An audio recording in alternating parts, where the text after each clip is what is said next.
special guest, Councilman Boyson. Okay, Councilman, I got all this. All right, let me see if I can figure this out for you, because it's simple. People downstream from us, Oxnard farmers, okay, end users. We talked about end users of our water. Important people. I like avocados. I like margaritas and strawberry margaritas and guacamole. It's a great thing to have. You always go there. You have to. But they're complaining that our water is too salty. But what you've just shown us is our water is treated, chloride's removed, and is mixed with pure water from Lake Piru in that water basin, and goes down and is actually less than what they're complaining about. Way less. And so then what's the big problem? Why are they complaining so much? The big problem is about the lack of water that the people that are farming down on the Oxnard Plain have. And you have to understand that they came up with a solution how to get more water for the Oxnard Plain. And now you're going to find out why this train is on the track and going to run us all over, unless the people who represent us stop it. It's not about salt. It's not about salt. It's not about the quality of the water. It's about the quantity of the water. Why is that our problem? Well, yeah, it's our problem because we're going to be paying for a lot of their water, and I'll tell you what. Why should it be? Question. Well, yes, it's a rhetorical question. It shouldn't be our problem. And if we had done these studies and showed how ridiculous it was, because the 100 milligram level, you have to understand, they have a 150 milligram limit just over the hill in the Cayugas watershed in the Simi Valley. They grow avocados there. Their limit's 150 by the regional board, and ours is 100. Why is it 100? It's 100 because the farmers got together and they lobbied the Regional Quality Water Control Board and got them to agree to the 100, because it certainly isn't based on science. Now, let's look at this from the beginning. Down here on the Oxnard Plain, there's no state water going there.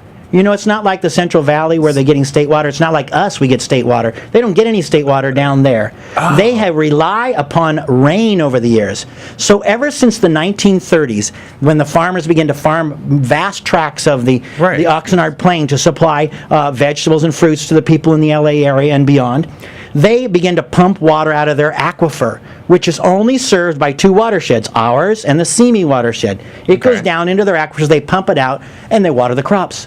Okay. But the problem is they pump too much water out of their aquifer. And when they pump too much water out of their aquifer, their problem is not that they just get a subsiding of the land like it happens someplace. The land drops a few inches. So they have different issues, different places.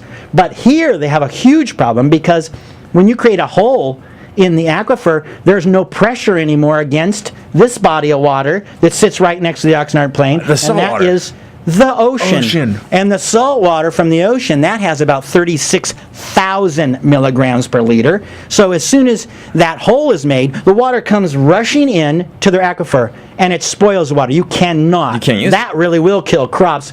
Even a little dilution at 36,000 milligrams per liter. And 25 square miles of their aquifer plain where they pump water, they can't pump it anymore. Because that is how much that the salt water has intruded into their aquifer. So, it's not our what water. Is the solution? It's not our water that's the too solution salty. is twofold. They can pump less water and then grow less crops. Well, of course, they don't want that. No. The other thing is to get more water.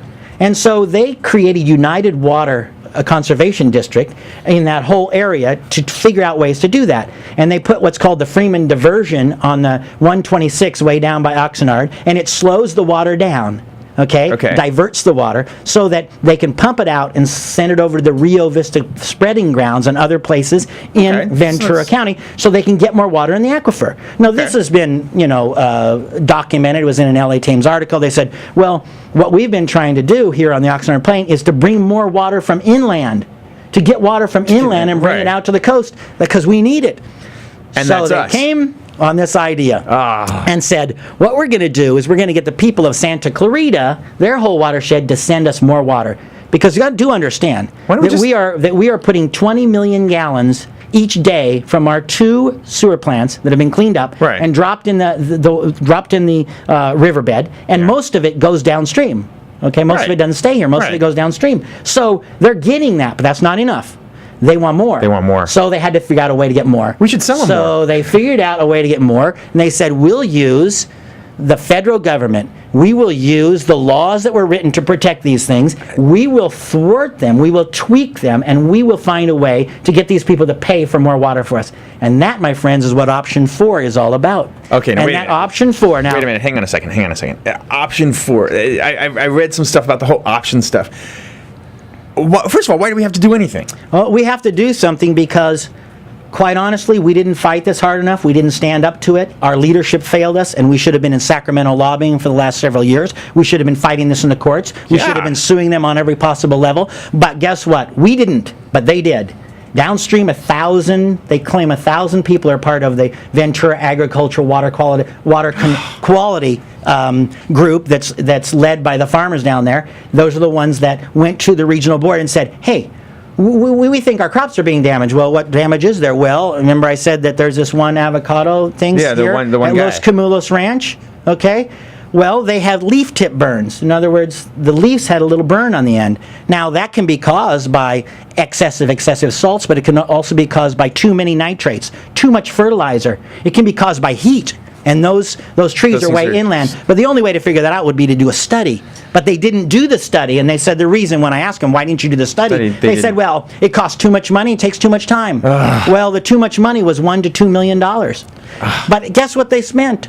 Just on a PR campaign to convince the people in Santa Clarita you need to add $500 to $1,000 on your tax bill each month. They spent almost $1 million on a PR campaign. Councilman, and they say that $2 million is too we're up much. against the clock, but real quick, and you answer as we get back. Would it be going out on a limb to say that this is a fraudulent scheme on their part? I would call it fraudulent, yes. All right. We'll be right back. You're listening to the Gazette Radio Hour with Doug and John on AM 1220 KHTS. We'll be right back with more of Councilman Boyson.